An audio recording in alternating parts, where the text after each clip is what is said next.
From the radio telescope ALMA in Chile, we receive these sweet images from space. An international team of astronomers have for the first time detected in outer space a simple sugar molecule similar to the kind we put in our coffee. And fittingly, it was found in the Milky Way, about 400 light-years from Earth. The molecule, glycolaldehyde, can combine with other molecules to form the complex sugar that is an essential ingredient of the nucleic acids RNA and DNA, the stuff that carries life's genetic codes. Space tracking reveals that the sugar molecules are falling towards one of the stars in our system, which, according to scientists, means that the elements essential for life are at the right place at the right time.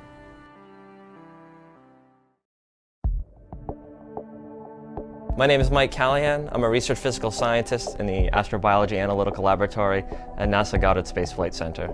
We've discovered a variety of nucleobases and nucleobase analogs in meteorites. And what a nucleobase is it's a small molecule that's found in DNA and RNA, and these molecules are essential for all of life. And so our results show that these molecules are extraterrestrial in origin and the products of a chemical reaction occurring on the meteorite. We believe that these nucleobases and meteorites are extraterrestrial based on three reasons. And the first is that we find nucleobase analogs in meteorites.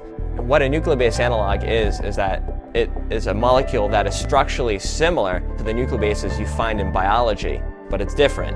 And that these structures are actually either rare or even absent on Earth. The second reason is that in addition to looking at meteorite samples, we also study terrestrial samples. So these meteorites are collected mostly in Antarctica, and one that's very famous called Murchison was collected in Australia. So we have soil samples from that Murchison area in Australia, and we've also had, we were lucky enough to get an ice sample from Antarctica where some of these meteorites were collected.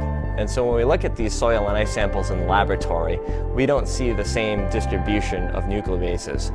And with these nucleobase analogs, we don't see them at all in these terrestrial samples.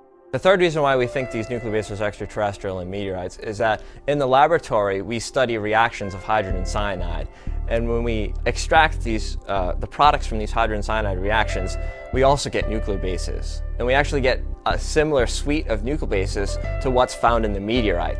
And so when we saw that, we were really excited because we were thinking, well, hydrogen cyanide is dispersed everywhere in the interstellar medium, and it's likely to have some sort of chemical reaction on the meteorite. And so when we saw that, that really convinced us a lot that we're seeing something from a chemical reaction rather than some sort of biological contamination coming into the meteorite. So this has implications for the origin of life on Earth.